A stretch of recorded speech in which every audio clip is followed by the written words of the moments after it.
Welcome to the We Forge On podcast, the show dedicated to men and the silent struggles we face. Today's episode, we chat with a new guest of the show, Deke, who is the dad half of the PillowFort YouTube channel.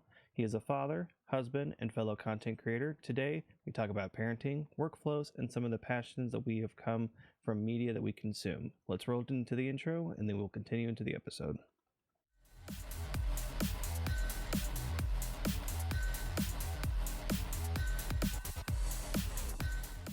Welcome back. So today's topic is focusing more on balancing as far as parenting, supporting our spouse, and just pumping out content. You and Darling are truly an inspiration on how to maximize your workflow and efforts. So tell us a little bit about you, how you came up with your username, and then about your community. Absolutely. So thanks for having me on. I'm excited to get the chance to speak.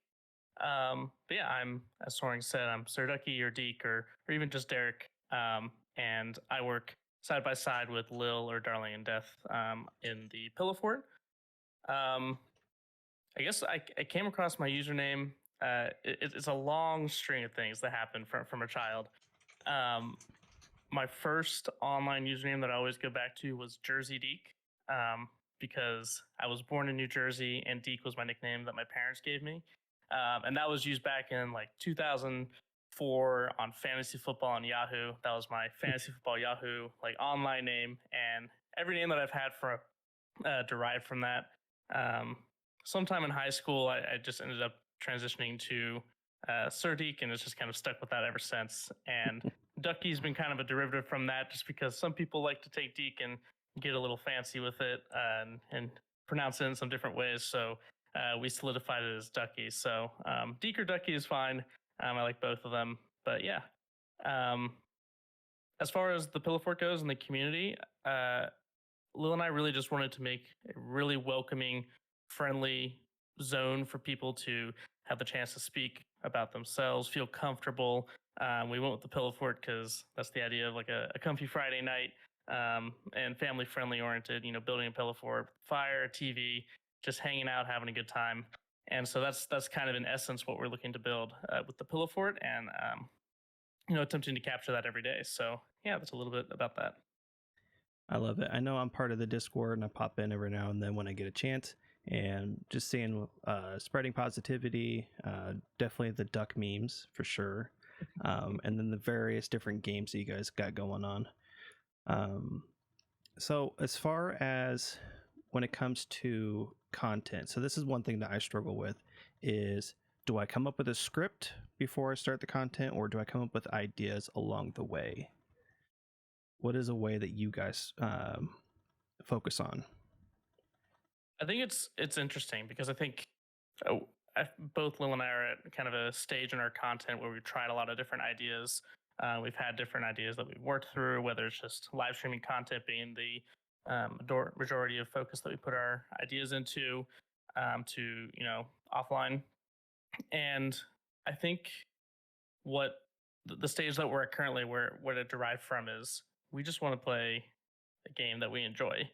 I feel like with live streaming and other forums, you're trying to put too much attention into what game should I be playing to basically min-max in viewership, and then kind of lose out on what gaming should really capture, which is what are the games that I enjoy playing? Like, where do I want to put my focus in? And we really missed out on playing some like single player RPG-esque games. And so we tried to make a model that let us play through those games fully. And we kind of settled on reviews being a great outlet for that. We're like, well, let's look at these kind of shorter indie style games that we can play through. And afterwards, we'll just do a quick review about them, tell them how we felt.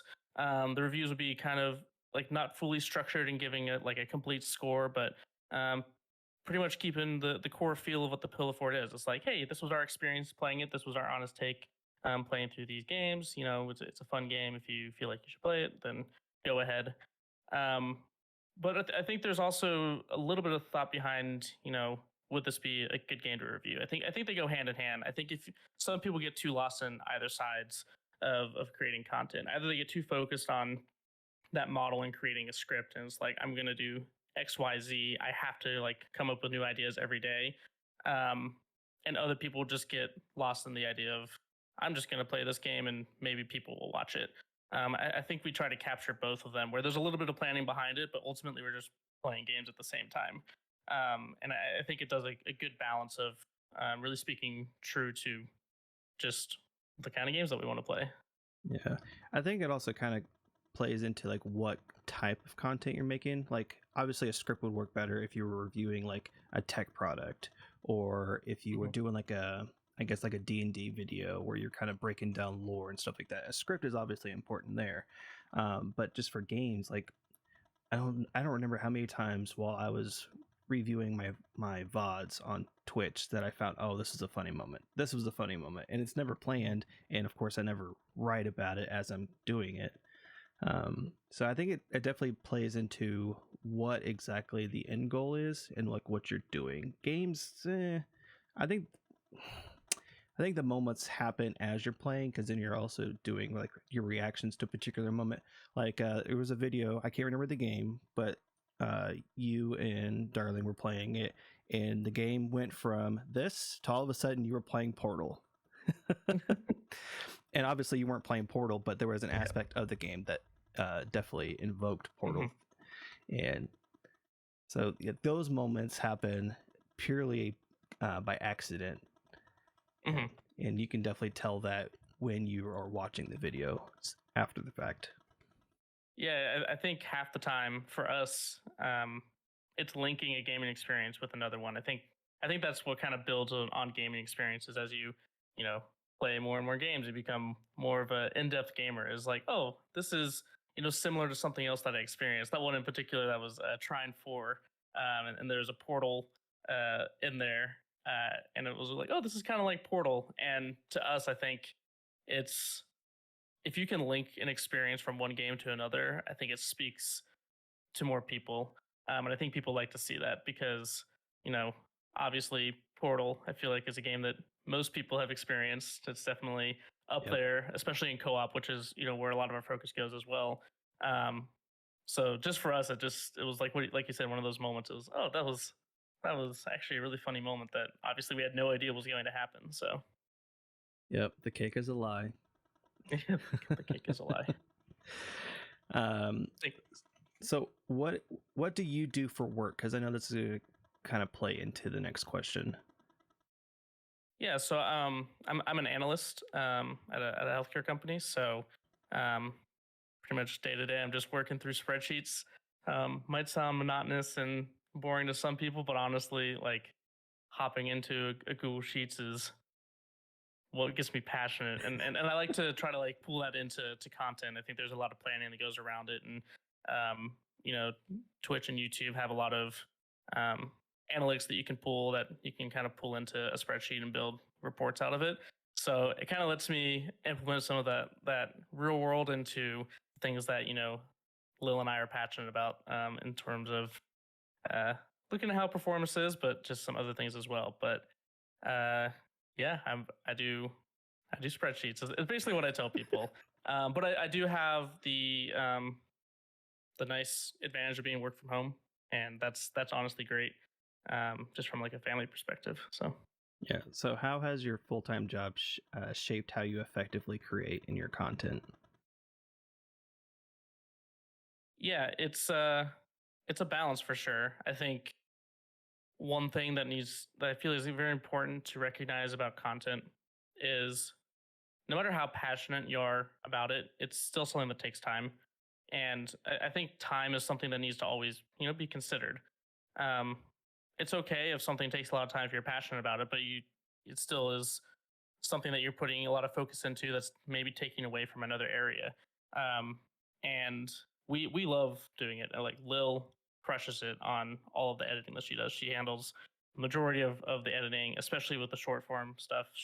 We'll be playing games and she'll go, oh, this is a perfect video that we can do, and then just pull it and toss it in Premiere, and I'll look over and the timeline will be like super extended and have all these different things popping up. I'm like, whoa, that's awesome. And so she crushes it with that, and I try to fill in where I can and help out where I can. Obviously my focus is pulled away during the day, but hers as much as well with the kids. She puts a lot of focus into the kids, obviously, during the day. Um, and I think it's just trying to fit in the gaps between parenting and working to put that focus into um, the content. I mean, anything that you're doing that's job centric or family focused is going to merge into that time with content, and it's going to make you have less time for content. But I think that's okay. Obviously, I think there are priorities, and uh, money to support the family and supporting the family directly is the number one priority. So once we've ensured that we've done that, then the time goes into things that we're passionate about, which is gaming and content creation.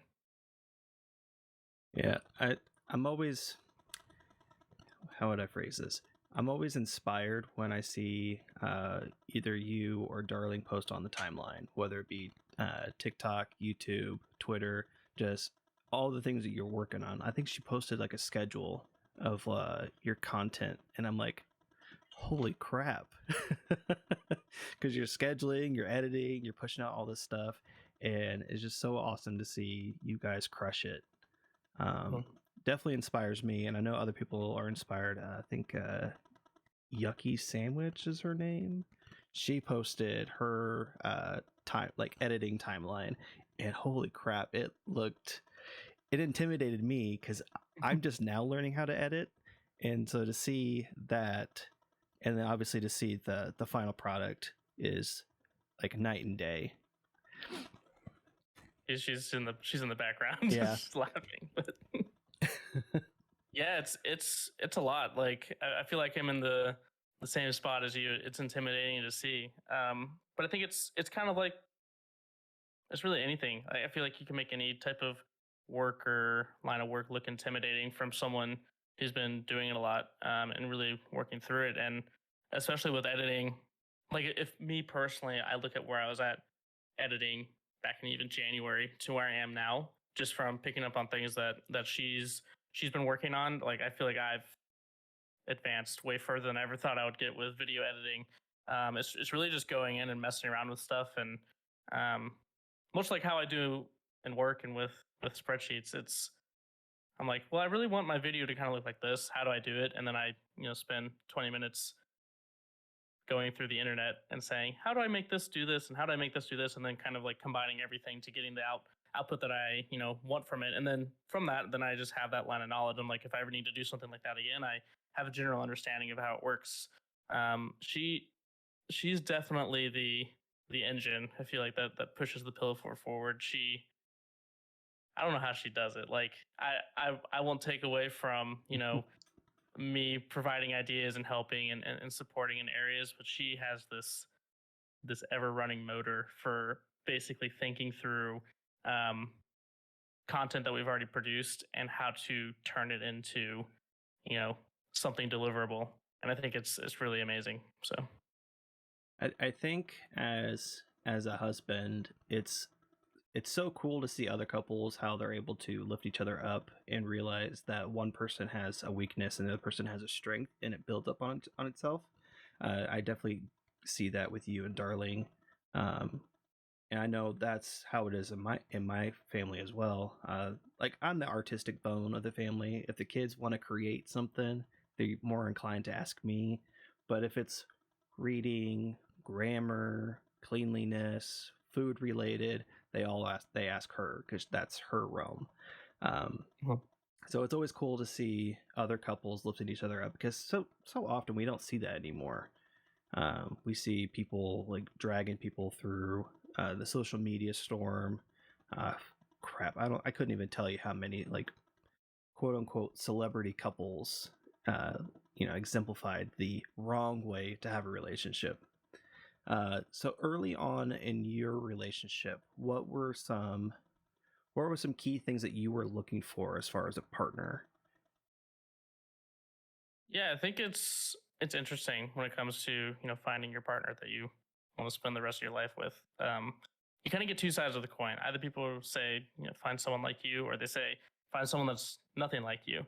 I don't think that either of those are necessarily right.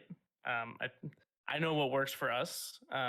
Lil and I are very similar in 99% of the things that we do. Half the time, we'll say something at the exact same time in the exact same way, as like a response to our kids or a response to something else, and it cracks us up because we'll say it verbatim. Um, I I think we like using the term, partner, because I think the idea is that you're walking through life with someone directly by your side, and you need someone that's going to compliment you, and you need someone that's going to at the same time, um, find ways to help you if anything that you're struggling with. Um, I think that a lot of people get too focused on, well, I love this person, so I need to pick apart every single one of their like quote unquote flaws. And I think that's where a lot of the struggle comes in, because you're like, I care about you so much that I see these things that, I think should be better. And I think that that isn't necessarily the way that you should look about it. I think it should be a constant communication about what the person, wants, and kind of like trying to recognize yourself, the direction that you want to move, and then being as a partner supporting them in whatever way you can with that. I feel like Lil and I are both kind of pretty focused on the same direction that we want to go. And when there's times that we're, I, I can't do it today, I'm sick or I'm just tired and, I'm hurting, then immediately, no matter who it is, the other one will basically jump on and be like, what can I do? How can I pick up? What can I do to help? Um, and I think that's kind of like the core foundation of how we operate is we recognize when one of us are saying that we're struggling that day, it doesn't really matter what the other one is feeling. Like if she were to say, I'm struggling today, it doesn't matter if I'm, have a slight headache or something. It's that instantly goes away because I'm like, okay, she's come forth, she's struggling. I'm ready to help where I can. And I know that she would do the exact same for me. And I'm feeling well enough to do this sort of thing. And she does the exact same thing for me. I've been, as you know, sick the past 2 to 3 days. I'm still kind of struggling through it. Yeah. And she's just been letting me. I took a 2 hour nap after work today because I'm not feeling it.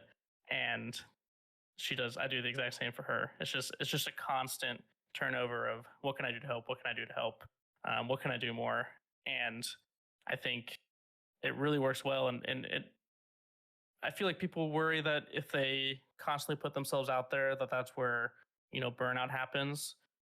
But the fact is we're constantly putting ourselves out there for each other. I'm sure that you can relate. So Yeah. there isn't that burnout because it's always, your partner is going to do the exact same thing for you.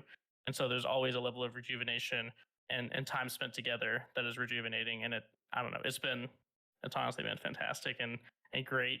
And I'm just really happy. So So how many years of marriage are you guys up to now? um so we're actually Oh, we're actually not married. You're not married. That's right. Yeah. So which is okay, but I think marriage is interesting. There's obviously, it's just what people look for obviously when you start to bring in kids, but um I think it solidifies how we feel even more just because of that partnership. Like we're already solidified, and it'll happen when it happens, but we're so baked into our family and where we're going and like future plans and how we feel about each other. It's so just fantastic of a feeling. Um, we like to use the term. Well, I guess I can compare it to two things. So, like in the PillowFort logo, it's the double infinity sign. Mm-hmm. That's kind of something that we've always used to kind of exemplify our relationship together is double infinity. Kind of building on that, we're both like infinity levels of energy going, towards each other and towards the family, and it never runs out.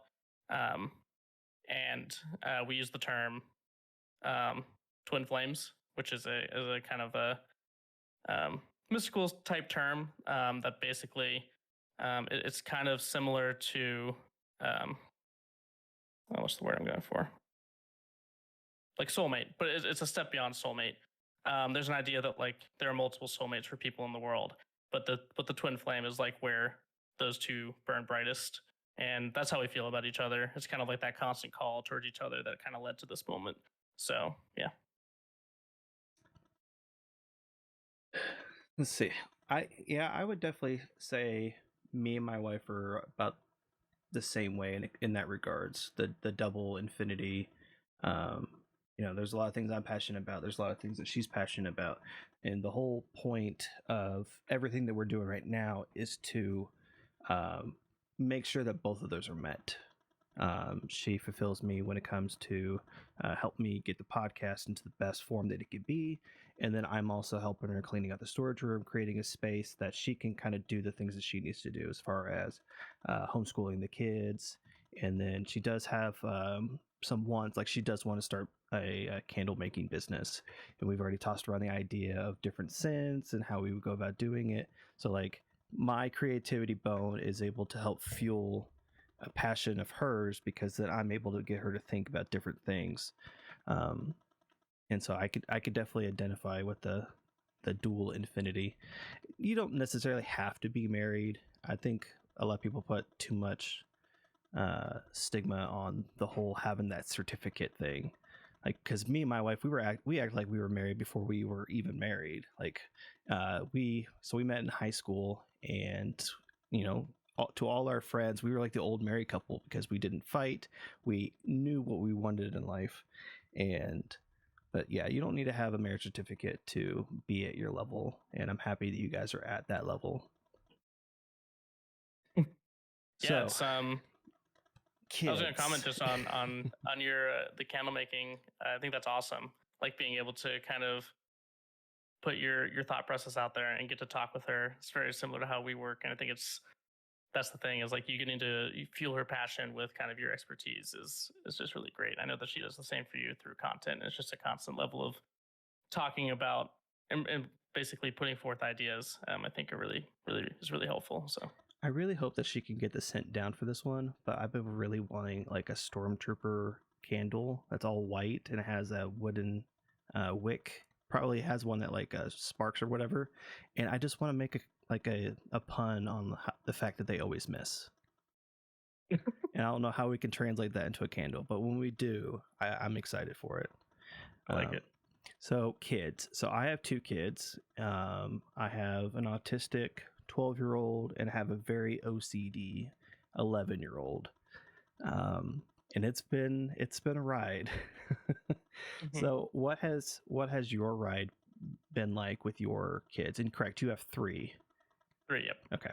Yeah, I have a 7-year-old who I definitely say probably has that level of OCD that I'm sure your 11-year-old does. And then we have a 5-year-old who is, I think, on the opposite. It's if their rooms kind of explained who they were. The 7-year-old is making his bed. If there's like a little mess on the ground in his room, he's like, that can't be there. And then the 5-year-old looks like he was trying to create something in a science lab, and it just something exploded. And so it's just like polar opposites in that sense, but it's pretty funny. And then we have the 10-month, almost 11-month-old baby. So yeah, the one that has been dominating my Instagram feed. Yeah, he's kind of the boss right now. He was born into that, right? As most babies are. So that's I can probably speak most with how I feel about that. Is he's always there and it's fantastic. He does baby things, but then on the alternative, when it's 5 o'clock in the morning, you've been up for the last 2 hours. It's just kind of like, yep, this is just how it is now. I'm probably gonna drink 7 cups of coffee tomorrow. But it's all love. It's all great. And then the older kids, I mean, it's interesting for me because I had two older brothers. So I feel like, and the age differences are pretty similar there. My oldest brother was about 7 years older than me. My second oldest brother was about 4 years older than me. So they all have kind of like that same age gap. And I'm already kind of starting to see the similarities between that age gap and what I experienced. Things are starting to like make sense to me now because I definitely clashed with the middle brother the most, and he was kind of similar to our middle kid. But I think the most interesting thing has been the closeness in age between the two oldest, because they basically do everything together, but they're a year and a half apart. So the oldest like is obviously a year and a half older, and when you're a young kid, a year and a half goes a long way. And so he's here, he's in school, he's learning all these things, and then the middle kid is trying to do everything that he's doing, but he's a year and a half younger than him. So he often, I feel like, gets this idea that he can't do these certain things, and he gets frustrated about it. And so it's been kind of like a balancing act where we've been trying to explain to both of them. It's like, he's older, you're younger, and trying to cater towards their age levels and find things that they enjoy. Our middle kid, he's basically a mirror of the oldest kid and things that he likes. Until the oldest kid started going to school, because then the middle kid, he wasn't around his brother all day. So he started kind of finding things that he really, really enjoyed that the oldest brother didn't enjoy, like Play Doh. So he plays with Play Doh all the time. He has an ice cream making machine. He's got a fire truck Play Doh machine thing, and it's what he does majority of the day. But yeah, it's been finding that balance between their closeness and age. But they're great. They're wonderful. So Yeah, my kids are the complete opposite. The oldest, we're lucky that he keeps his room clean. And we have to bribe his sister to help get him to get his room clean because it could be a mess. But then my daughter, she's very OCD and everything's got a place. And she's always talking about how she wants to redecorate her room constantly. I'm like, we can't do it, baby girl. Can't do it, baby girl. But then on top of the OCD, she has really bad anxiety. So things like if things aren't going the way that they're supposed to, like she was gonna have friends come over and she was cleaning the wall because she was so afraid that the house wasn't gonna be clean enough.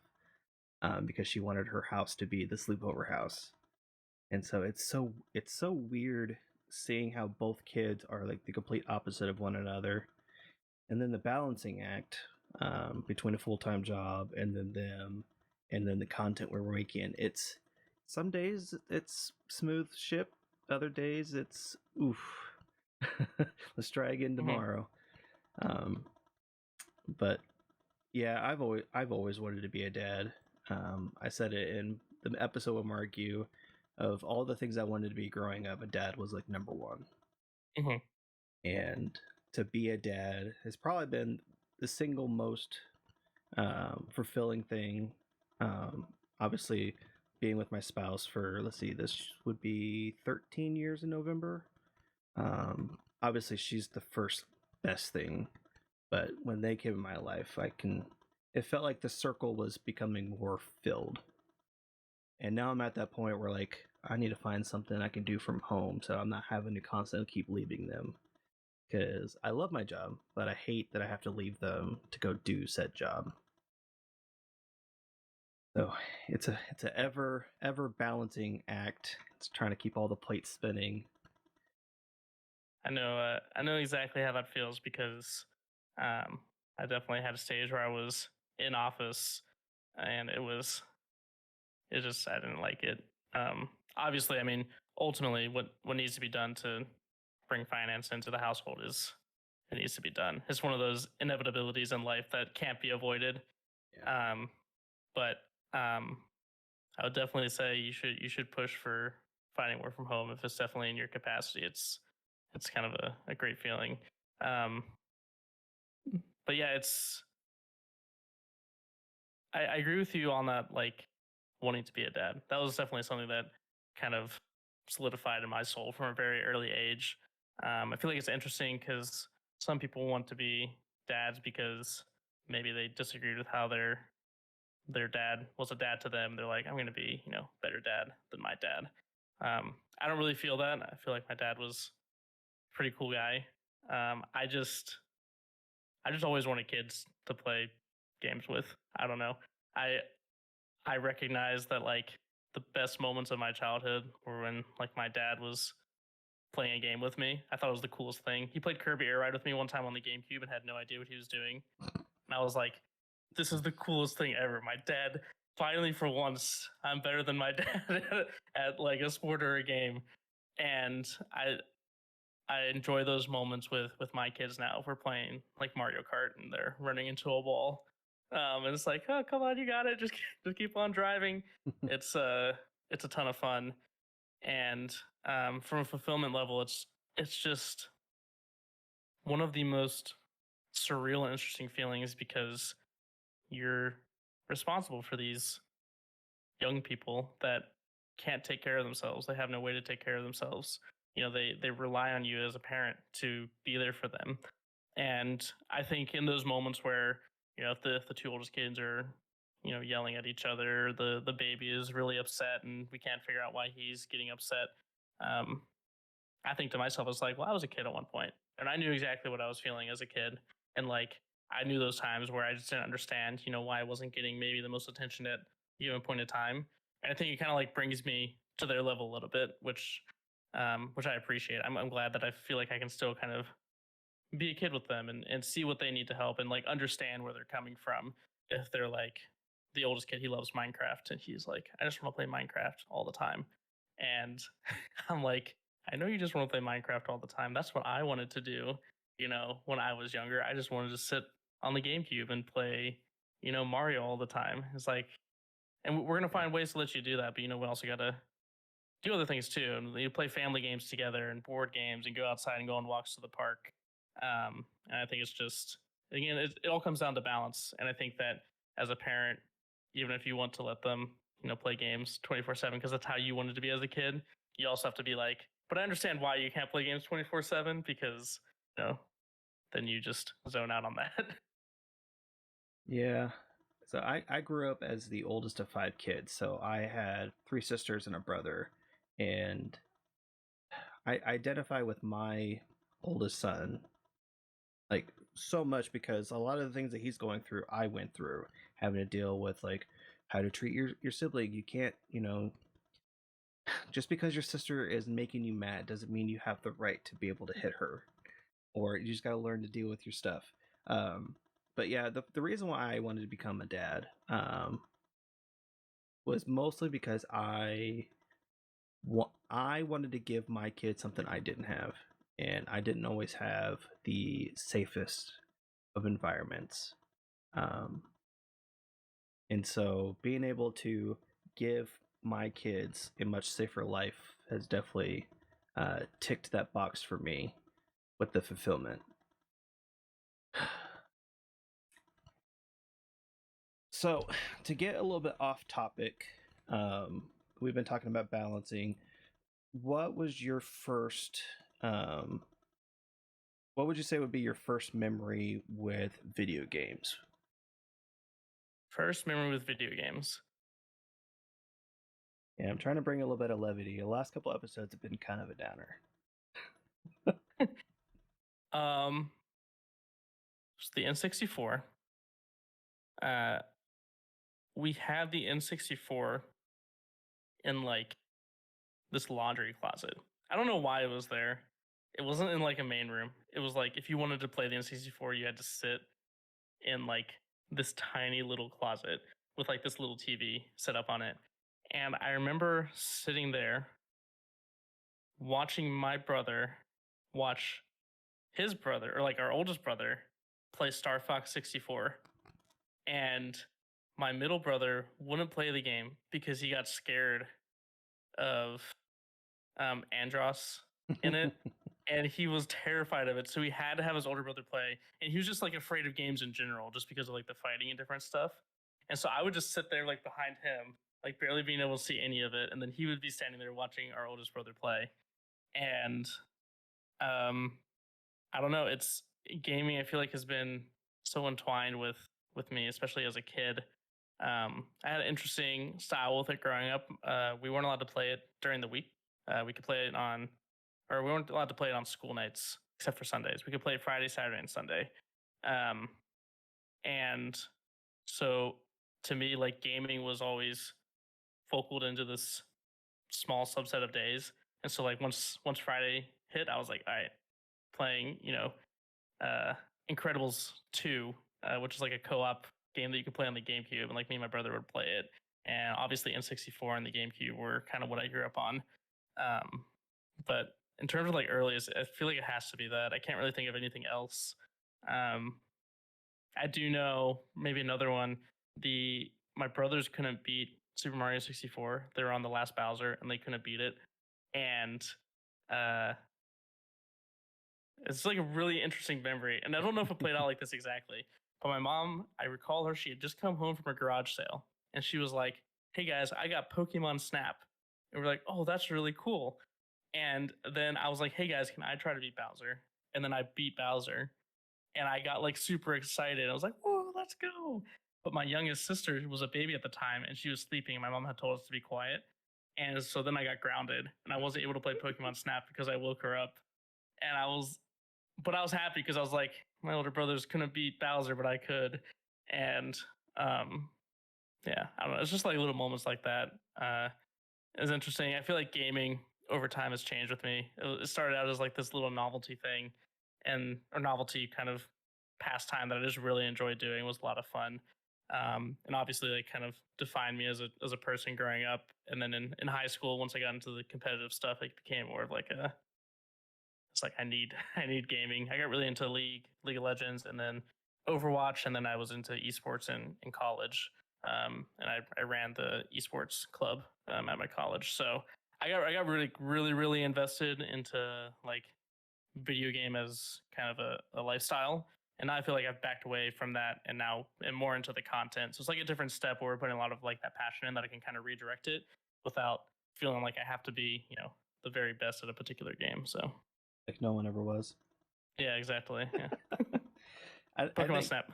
yeah, that I do have to say, Pokemon Snap was pretty great when it came out because I remember you could take your cartridge to Blockbuster and you can put it into their system and you can actually print off your pictures. I remember Mm, doing that. You could print off little like Polaroid sheets, or you could print off like little tiny stickers. And I remember gotcha. I get like a 10 pack of stickers, and I would try and take pictures of the most rarest Pokemon because then I could sell them at recess. It's like look at this really awesome Mew picture that I took at the very end. And then some people would be like, "You can take pictures of Mew. I never made it that far in Pokemon Snap." Yeah. I think my earliest memory, like the first game I remember actually playing, was probably Prince of Persia on the Sega Genesis. I remember that man, the game was so hard. I was super young. I think I was like 6 or 7. Um, but I remember like if I wanted to make my character jump, I would push the button, but then I would also physically jump with it. And that also translated to like the PS1, like Crash Bandicoot and Spyro. Like anytime I pushed a button to make them move, like I don't know, as like a reflex, I physically did that too. Mhm. Um, but what probably one of my proudest moments was beating Legend of Zelda: Ocarina of Time for the first time. Um, I think me and my sister would go back and forth on the same profile because she was much further back than I was. So to skip that, she would play the profile for a bit, but then she wouldn't save. So it would always revert back to what I left it as. And so like we would go back and forth, and then I remember it was a Friday night. Yeah, I was playing for like 2.5 hours. My mom told me I had to finish, and I was at the point I was volleying the energy blast with Ganondorf, and then to have to do the chase sequence down the castle to escape, and then to realize there's another boss battle, um, and then obviously cheesing it with a megaton hammer. But that was probably one of my favorite video game memories is beating that, and then watching my other siblings just like shock and awe watching me beat the game. Hmm. I think I feel like Zelda kind of has that memory for a lot of people. I think a lot of people beating a Zelda game was like intense. I think Zelda games were I feel like Zelda games definitely kind of defined what like the mass expansive RPG games are today. Like if you look at time spent in games, like sure you have, Assassin's Creed Valhalla takes you like 100 hours to get to the end of the story just by like playing it naturally. But I feel like the Zelda games were basically that time frame if you reduce it down to, 20 years before. Um, like those were long games and for me, my like earliest great gaming achievement, other than obviously beating Bowser and basically showing my brothers that I was better than my games, um, was beating Wind Waker. So Wind Waker, I would say, is one of my top favorite games of all time. Yeah, it And is by far my favorite Zelda game. which I get sad because a lot of people, didn't like it as much because they thought the sailing was boring. But I think that there was this sense of relaxation just sailing across the ocean to like some island. But um, like I remember beating that game, and it was just the greatest feeling ever because I felt like I had put so much time into it, um, and it just was so cool to finally get through and beat it. I think the Zelda games do that a lot for people because you get so invested to the story and to Link and the idea of saving the princess and Zelda games. They do it so well, and Wind Waker was just that for me. Yeah, for me, Wind Waker was it was a huge draw with the art style. It was like it was a change of form because Hmm. we went from Ocarina of Time to Majora's Mask, and then we had I think we had the Game Boy titles, Seasons and Ages, the Oracle series. But like when Wind Waker came out, we were just coming off of a drought as far as content, and they teased at E3 prior, what the GameCube could do, but then for us to get Wind Waker, which was a complete opposite of what they showcased at E3. Um, yeah, a lot of my friends trashed on it, but I don't know. I found the game very endearing. I found Link very super expressive, and that's why I appreciate because you can only go so far with a silent protagonist with just hearing like the yeah, but to see like you know Link in that art style, to see like his reaction to things, like when Tetra told him, "Hey, get in the cannon, we'll shoot you up into the fortress," and he's like, Yeah, he looks at with him, the he's like countdown. super sarcastic. He's like, "Are we really doing this?" Um, and then like if you're seeing him have like one to either between one or half a heart left, and just see him like panting, and you can see like the little artifacts coming from his head, and it's super expressive. But I just love that game, and you had to spend a bunch of time because you had to do the Triforce of Courage shards. You had to go all over the place to get all the different things. So Hmm. I can understand seeing like the game being kind of boring for a lot of people, but the being able to listen to the music at the highest volume with some headphones and just sailing was the most peaceful. It's by far probably one of the highest played tracks in my list was just Hmm. the Great Sea theme. Yeah, I. So it's interesting for me. Uh, Games, I guess, like if I enjoy the game, playing the game, that's one of the ways that I enjoy a game. But something that's really important to me in games and movies and just songs in general is the music behind it. Um, I used to for the longest time not listen to music with words really.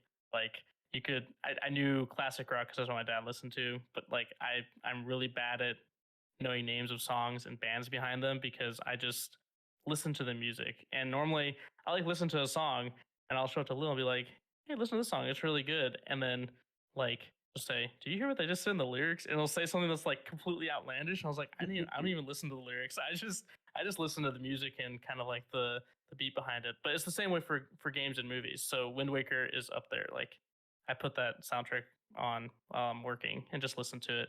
How to Train Your Dragon is my favorite movie. I listen to that soundtrack more than anything. It's always on my Spotify like top five list of just artists. Is John Powell, and so I listen to that all the time. I just love. There's so much that can be derived from a story, and music has such a great opportunity to, um, like put you in a mood that you didn't want to be in. It's like I wasn't expecting to feel like this right now, but this music is really making me feel that way. I actually a few weeks back when you had saying sounds on here, I Hmm. went and I was listening to their music, and they had someone they had posted recently, and I was just listening to this. I was like, this is my style. It was like a 2 minute long video. I was like, this is sick. I was like, I really like this, and it's really getting that like orchestral deep music is just like speaks to me on a soul level. But Wind Waker definitely was that soundtrack is just peak in the GameCube age. And one more that I have to talk about is Banjo Kazooie. Banjo Kazooie by far is my favorite game of all time. I actually just mentioned about it at work. We have like a games channel, and people were talking about, hey, does anyone use like old game guides when they were like playing these games? And I mentioned, I used to have those game guide books, which were like the big like colorful picture books that basically Hmm. walked you through the entire game. And those were the coolest things to me. I remember exclusively having one for Banjo Kazooie and Super Mario Sunshine, and I lost them. And I ended up buying them at like a game shop. They had two. They had Banjo Kazooie and Super Mario 64 for like $20 each. Ended up, or sorry, Super Mario Sunshine. I bought both of them because those books were so cool to me. Because you didn't have the internet where you could just type in YouTube. Where are all the Triforce shard or map location things in Legend of Zelda: The Wind Waker. But if you had the book, you could go, oh, this tells me exactly what I need to do. And I thought that was just the coolest thing. Yeah. Wind Waker is definitely top of my list. I used to have those guidebooks. I think I had one for. I think I still have one. Yeah, it's somewhere on my shelf. But one thing I definitely want to start getting is like art books for the games.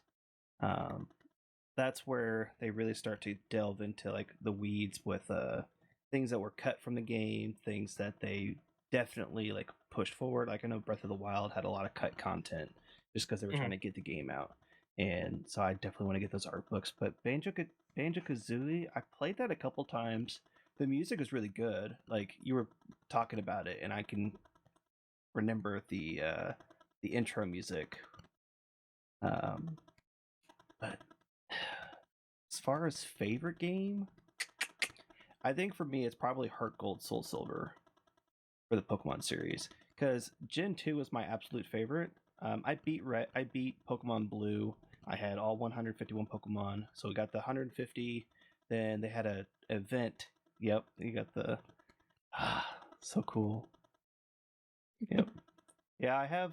My wife has gold, silver, crystal, yellow, and blue, and I have them up on my shelf.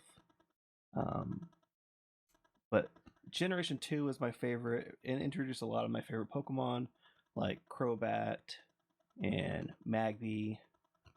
And just as a game, for me, it felt the most complete because it was all the good things from Generation 1 with the added benefits of like breeding Mm-hmm. and held items. And it just really solidified the game series for me. So when Gold and Silver was remade for the DS, Heart Gold Soul Silver, that was my absolute favorite because then it added even more things. You had like the Pokemon that could follow behind you. It had all the benefits of Generation 4 and 3, like with the abilities, and even more Pokemon like Munchlax, which is my favorite Pokemon. I don't know if I you could. see him sitting. Yeah, I Yeah, see him sitting back on the I shelf. I was got gonna say. Funko Pop there. I got a Stuffy right up here. I have a Ditto Snorlax up here, and then I have another. If you were to classify favorite Pokemon type, it would be Bear. So all the Bear Bear. Pokemon Ah, are my yes, I'm favorites. very familiar with the bear type. Yeah, Yeah, yeah, yeah. Mine is Cubchoo, a Teddy Ursa. Lapras. I have two. I have a Lapras right there and a Lapras Displate. And then Oh, there's very cool. Toothless from How to Train Your Dragon, who's not a Pokemon. But Lapras is my all time favorite. I have a Lapras Ditto Stuffy as well.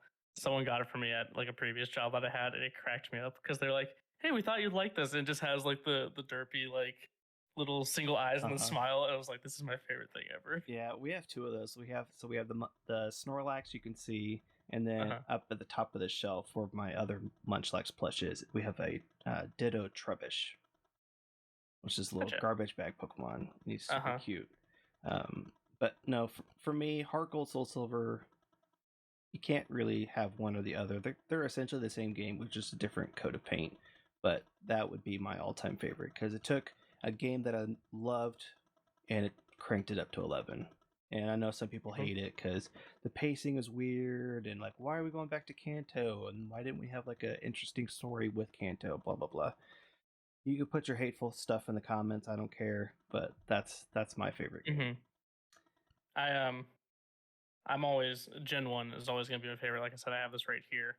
Um me and my two older brothers all had Game Boy Colors. This was my middle brother's Game Boy Color. I don't know why I have it right now, but he had the special edition Pikachu one. I had a green one, and my oldest brother had like the see-through purple one. And actually, over the holidays for Christmas, my mom bought all of Gen 1 and Gen 2 like cartridges off of Mhm. eBay or something, and she has them there. But she asked for this back. She's like, "Hey, could I have that?" Because I think she wants like all of the Game Boy Colors back at her house. But I loved playing the Game Boy like with my brothers. We would just sit there and like start a new game and go through. We had like one link cable, so then you had to like hook them up, and we'd play them at night too. So then we also had the thing that you'd plug in and like do the little light over the screen so that you could Mhm. see. But don't hate me, I never played Gen 2. I I still have yet to play like really through Gen 2. Um, Even with the remakes, I have very limited knowledge of any of Gen 2.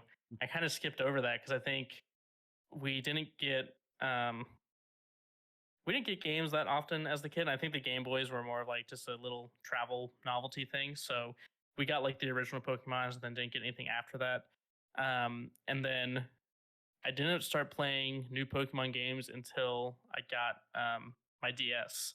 And I think that the DS to me was kind of like a big gaming moment because, like I said, we couldn't play video games during the week, but I could definitely hide under my covers at, you know, Yep.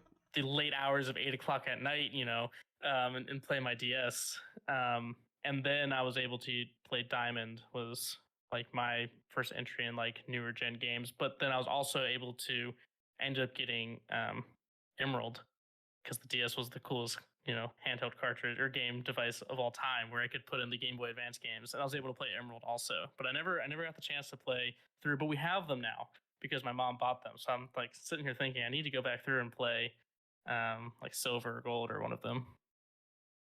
Yeah, I think if you were to play the definitive version, I would say Heart Gold and Soul Silver would be that definitive version.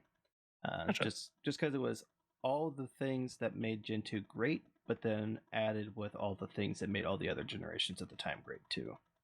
Um, but there's no shame on not playing Gen 2. We didn't have a whole lot of games growing up because for us being a household of 5 kids, like if one of us didn't agree on a particular game, we didn't get it. It was kind of like a all for one or none for all if we didn't agree. So like if we couldn't do it as a family, then it was kind of just not picked up. So mostly we didn't focus on handhelds. We mostly focused on consoles. So like uh, the consoles we got were the N64, and then we got I think we skipped the GameCube for a bit, and we went to the PlayStation 2, and then got the GameCube later. Um, so now let's pivot over to movies. So you were talking about with soundtracks when it came to games. Some of my best moments when it came to movies were also with the soundtrack too, because the soundtrack kind of heightened those high stake moments, but then also brought a lot of levity to other moments too. So, what would you say was one of your favorite movies growing up as a kid? Hmm. Funny enough, so I've always been big into Disney, but my earliest like movie that I would just binge consistently was actually Cinderella. Um, I had my mom would go play tennis in like this indoor tennis place, and I would sit up there in like their higher up areas, and they had a TV, and I would always bring Cinderella in on the VHS and put it in there and watch it every time. And so I'd watch that movie over and over and over again. Um, but I don't know. I always struggle with this question when people ask me what my favorite movies are, and my mind like instantly goes blank. Like the only movie that ever pops into my head was How to Train Your Dragon, but that movie came later in my life, so I can't really even say that that was like a defining movie. Um, I mean, I have to go. I always liked the animated movies as a kid, so like going Pixar and going into like Toy Story, Incredibles, movies like that, which all have these fantastic scores. Oh, I know one. Lord of the Rings. There we go. Like working through movies of soundtracks that I like. Lord of the Rings, probably up there. Um, that's another soundtrack that I'll just sit and listen to. a lot of times that's my League of Legends like soundtrack, and I'm just like if I'm playing by myself in League, I'll just listen to Lord of the Rings music. I don't know why. It's just seems the best parody to me. But that's that like level of just orchestra. You know, you have like the orc like dun dun dun dun dun dun that I just like, and then you have the alternative side of it. You have like the really high pitched like vocals that I love. Um, and yeah, Lord of the Rings was in our household was so often played. That was my middle brother's like favorite thing. He loves Tolkien and like read the Silmarillion and Children of Hurin and all the other additional extended text of Tolkien, and he's a big like Middle Earth just nerd. So Yeah, I wasn't an avid reader, so I never read Lord of the Rings, but I did watch the movies. So in my mind, that's good enough. I haven't read through them either. I've read The Hobbit, but I never read The Lord of the Rings. I'm not a big reader either, but the movies I feel like were good. Yeah, I really need to think about restructuring that question. Hmm, I think asking like what was your favorite movie as a kid isn't necessarily gives enough defining answers because like for me, some of the best movies in my opinion are the ones that made me feel like a kid. Like they kind of brought out all of those kid-like emotions. Like the first time I watched The Avengers was like, Mm-hmm. the internal kid inside of me who grew up on a couple of these members. Was just screaming when they all assembled and they were doing the 360 spin of them all coming together. Um, so I think going forward, if we were to ask a question about movies, I think it would be like, what would be the movie that kind of helped give you that kid like wonder? How to Train Your Dragon. So then it fits in that sense. So like I think that's probably why I like How to Train Your Dragon that much more because uh it How to Train Your Dragon is interesting because it kind of has maybe not as much as like a sad story behind it, but when I first saw it, I was a junior in high school, and I was I was like a self created kind of hermit. Like I don't really think that I was like lonely in the sense that like people didn't want to be my friend. I just was like a very kind of like emotionally limited person in high school and like was really bad at maintaining relationships with people and like talking to friends and stuff like that. But I definitely doesn't don't think that really takes away from like how it made me feel deep down that I didn't necessarily realize at the time. But I definitely think I was going through some depressive states at that point. But I found How to Train Your Dragon. We had Chromebooks at school, and someone had shared around a link that had basically Google Drive movies. And probably, slightly illegal, but at the time it was back in, however many years ago. The internet was different, I guess. I was a 16-year-old in high school, whatever. And I they had How to Train Your Dragon on it, and I like watched it. I was like, oh, this movie's great.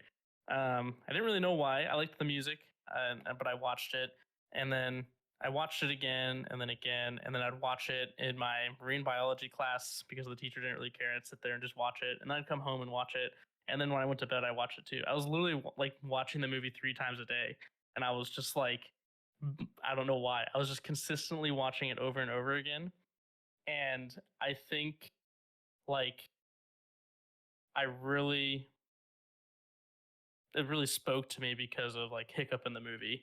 He's like this really like outcasted kid that doesn't really mesh well with anybody else, but he thinks that he should. But anytime he does, it doesn't really work out. So then he's like, well, I guess I'm just gonna, be kind of a hermit then. And then he like, it's like his coming of age. I love coming of age movies. Any coming of age movie that really speaks to me because I think How to Train Your Dragon was the first one that I really like kind of felt a lot. But it helped me a lot. Like as funny as it sounds, watching the same movie 3 times a day probably doesn't sound that healthy, but I ended up climbing out of that and feeling better than ever. So I think in that sense of like really bringing you down to a kid level, I think that How to Train Your Dragon was important for me because it reset that mentality. I feel like I kind of skipped out on my like coming of age moment to the friend groups around me. So that kind of helped me like work through that. And then when I got into college, I got close with like some pretty close people. Um, and we just gamed all the time, and I would stay up till 5 o'clock gaming. And I was like, okay, these are the kind of people I need to just talk to gamers, I guess. Yeah. But And you said you first watched that at like 16? yeah, 16 or 17. Okay, so that would, the way that you felt in that moment would make sense, especially in comparison to Hiccup. So I think if we were to wrap up the whole story of like How to Train Your Dragon, at least in regards to the first movie, they hit different character notes in the other following movies. But I think as far as the first movie, if I were to break it down, Hiccup so desperately wanted to fit into the world, but really the thing that made him shine the most is when he shaped his world around him to fit him. Mm-hmm. Because I mean, his whole world was killing dragons and living on Burke. You know, this essentially this like floating island in the middle of nowhere. But when he got close to Toothless and started to learn about dragons and bring bring dragons into his world and then thus expanding his world further, he was able to bring about the best of Burke versus constantly living in the dark ages that was brought out with his, you know, dad and his past generations. Mm-hmm. So yeah, so definitely instead of him fitting into the world, he shaped the world to fit him. And I think that makes sense with the age that you were in, because you were, you're trying to live up to the world that it is now, but when you came out of your shell, you essentially, made the made the world shape to you. You got into different circles and whatnot. I think the same movie that kind of captures the same feeling for me. It there's a couple movies. Like earliest movie for me would be Little Mermaid. Just I was a kid. My mom bought the movie because thought my sisters would like it, but really I was the one that was watching it over and over and over again.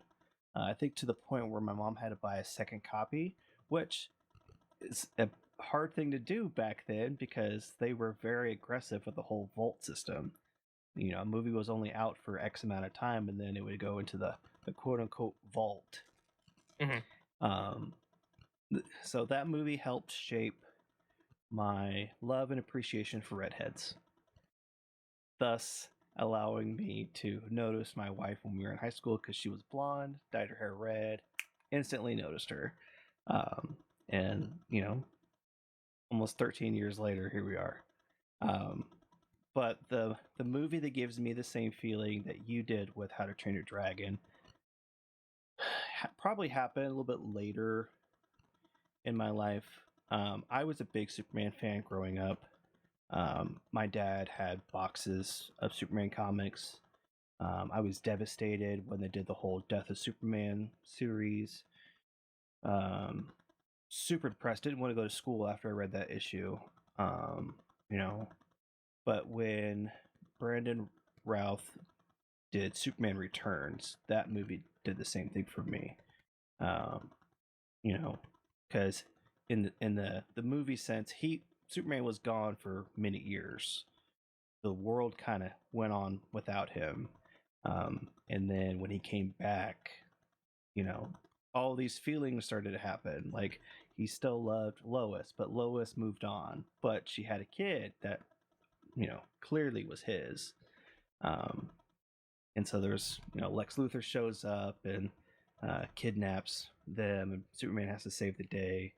But that movie probably did the same thing for me, just because I love Superman, and then when I saw those comics where he died, and then to see that movie and he comes back, definitely made the kid inside me super happy. And I kind of wish Brandon stayed as Superman, but clearly that didn't work. He went on to better things. That's okay. But that was definitely one of the movies for me that kind of did the same thing. Maybe not as maybe not to the same degree that it did for you, but it's definitely one of those movies for me. Yeah, I've been like, superhero movies are interesting because like so many people get so invested into them, and I've always been really weird on superhero movies. And I think that was more directed towards like the MCU. I really loved like the Dark Knight Rises and kind of the older Superman movies as well. So maybe I was more in favor of DC. And I didn't. It was interesting when you mentioned the Avengers because the Avengers was the first MCU movie that I saw, and like I loved that movie. But I never really got invested into the other ones because I was like, I don't really care too much about like their individual stories. Um, and it wasn't until Infinity War, and people were just like, Infinity War is going to be the greatest thing of all time. Like Infinity War is fantastic. It's going to be amazing. They have all these different characters in there, and it's going to be crazy. I was like, okay, I probably need to go see Infinity War because if I don't, I feel like I'm going to be the only person that doesn't see Infinity War in the entire world. And so I was telling people, I was like, yeah, but I haven't seen the movies. They're like, you have to watch every single other movie before you see Infinity War. I'm like, do I really have to? And they're like, you have to. And so I said, okay. So I started all the way back with, I don't remember the first one, if it's Iron Man, or I think I actually did it in chronological order of like time. Yeah. So I think I started with Civil War, or not Civil War, like the first Captain America, because that's obviously all the way back in 1940. And I went through chronologically and watched all of them, and then I saw Infinity War and then Endgame, and I was like, okay, I can respect this a lot more now because in my mind, I was like, I still don't know if I really like these movies as much individually. Like they're good, obviously. The effects in them are amazing. The sound effects are amazing. Like they're good movies. I just think that superhero movies kind of get a little like cliche and like center on these ideas. But to me, as a whole experience up to Endgame of the MCU, I think is like this epic journey and story that ended at this one point that I'm like so happy that even though I was like originally against watching the movies that much, I'm really glad that I went through and watched them because it was like one of the coolest experiences, like going through the stories and like how they tied everything together and bringing everybody in. I was like, I know that person from this movie and this person from that movie, and they're all coming in. It's like, oh my gosh, this other person came from over there. It was just like, it was the coolest thing. And it kind of like put me into that place where I started to understand. But I think it's the difference between movies and games. I feel like games you're in control of your experience for the most part. In movies, you're subjected to like someone else's vision on how they want you to feel. And in those instances of those movies that make you feel certain ways, that like make you remember them, it's like this was a very important movie to me. It's like whose story speaks to you the most, and like who do you um like feel the most for? And like for me, obviously, it was a guy named Hiccup riding a dragon. For you was Superman. And it's interesting how the same style story can be written in different ways with different characters and universes and themes and speak to different people. And I've said before, like um, gaming is art, movie is art. I think the overall essence is like that outlet that you're experiencing the art through. Um, I feel like so often people like get caught up and say like art like doesn't have meaning and stuff like this, which I'm sure like hits you in a spot because it's like that's your thing. But it all does the same thing. It's just how you're intaking it. It's like every single style of media that's creating is how the creator is feeling. It's in one way or another representing something that they feel deep down. Whether it's as simple as a short like gaming clip that they posted to like the Mona Lisa or something or some crazy movie, it's all coming from like feeling and expression and how they want to portray thoughts and tell stories in different ways. Um, and I think like rounding it back to just the idea of content creation, I think it reflects a lot on someone on like how their content is. Like the type of content that they're posting, I think is like how they want to express themselves. And I think that's great. I think anyone that's going forward and making like true content from how they feel is good.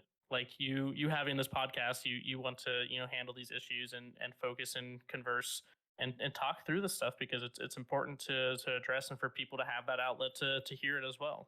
Um, it's the same way as someone who just wants to, stream top tier competitive, I don't know, Call of Duty play.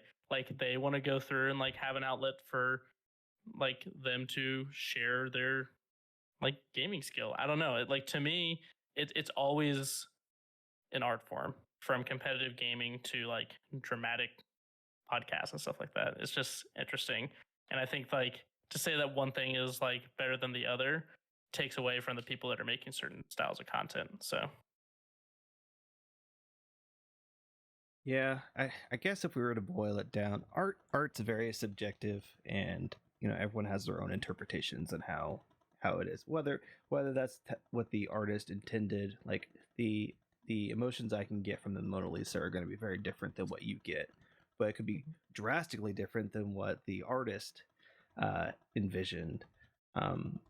So it's always interesting to hear people's different takes on different mediums, and not everyone is going to mesh. Like I like the MCU, but it's way too convoluted at this point.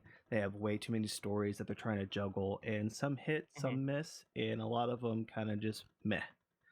And that's just because they're trying to do too much. Like I think the perfect MCU was Phase 1 to Phase 3 and end it. End game to Iron Man 1 is probably the best series of movies that you can think of. It told the most complete story, but then when you get to Phase 4, it's all like, someone pulled too hard on the threads of the sweater, and now you can't wear it anymore because it comes right up to here.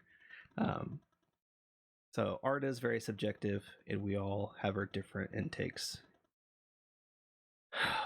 Well, I think this is a good time to call this episode to an end. It was super awesome to talk to you, Deke, and get a little peek into your guys' workflow and how you guys handle content, the balancing act that you have at your house. Again, I'm very inspired by you both. I look forward to seeing all the things that are coming down. I'll definitely have all your links down in the description. And again, thank you so much for being here, Deke. Yeah, thank you. It was awesome getting to come on and talk with you. And yeah. Yep. And this will not be the last. We will definitely have Deke on another time. Who knows? Maybe in the future we'll have an episode of the significant others. I think that'd be kind of cool. That would But be cool. again, I appreciate you, Deke. You have a fantastic night, and I'm gonna pre-record the outro later. So have a good night, and we'll see you later. Yeah, have a good night. See ya.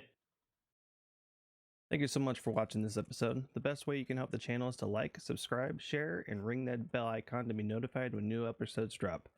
If you have topics for future episodes or even critiques, just let us know in the comment section down below or as a review on your favorite podcast platform. All links will be in the description, and remember, when life gets you down, stand tall. We forge on together, never alone.